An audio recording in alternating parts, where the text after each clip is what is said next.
It's May 6th at about 9:40 in the evening, and I'm going to let you know this is a public service report. This is Karen Hudes, former senior counsel for the World Bank, now turned whistleblower.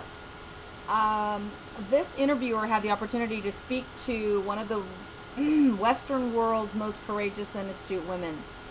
It was a powerful conversation, as Karen spent 20 years with the World Bank as an attorney and economist before being let go after reporting internal fraud and corruption. During the interview, Karen indicated that the world is rapidly changing, with Western power structures breaking down, economic and political influence gravitating to BRICS nations, all amid a pending currency transition which will highly favor precious metals.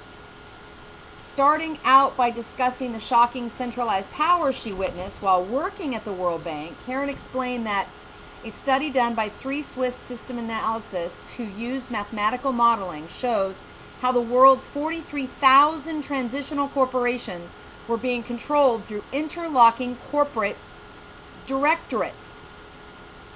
There is a group of 147 companies.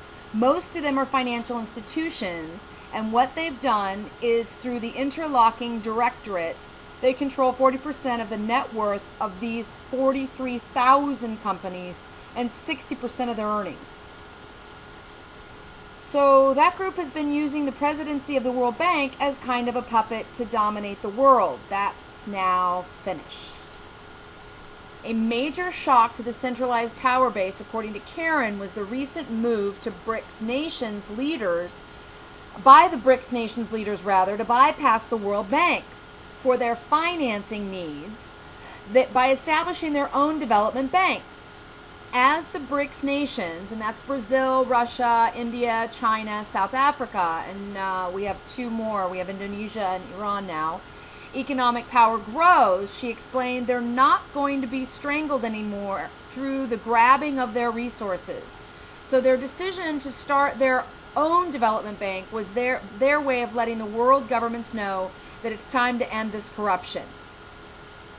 Major moves toward monetary independence are also being made by growing numbers of U.S. states, Karen added. She explained that the states are starting to have legislation recognizing gold and silver bullion as legal currency.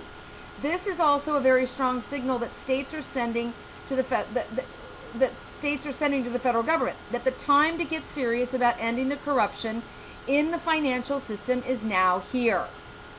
When asked her thoughts on what this all means for the world monetary system, Karen said, what's going to happen is we're going to have all the countries of the world sit down and figure out what's going to be best, most orderly transition from the current system that we have, which has profound imbalance and unsustainable deficits.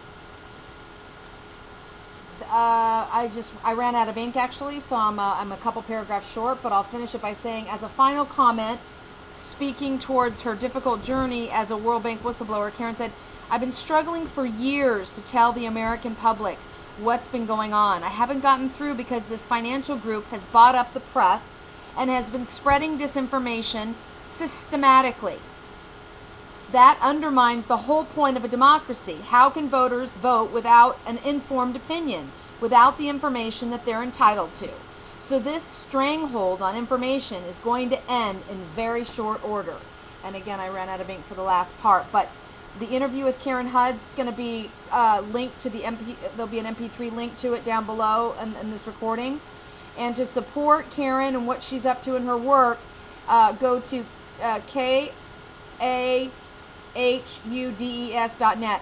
And then thanks to Tekoa Da Silva for this article, which came off of, I think, Bull Market. One second. This is a Bull Market article. Bull Market Thinking, rather. So I'm also going to put this link down below. Okay? So that's the service report, public service report for this evening. And follow along as the story unwinds and gets more amazing and more amazing. So good night, everybody.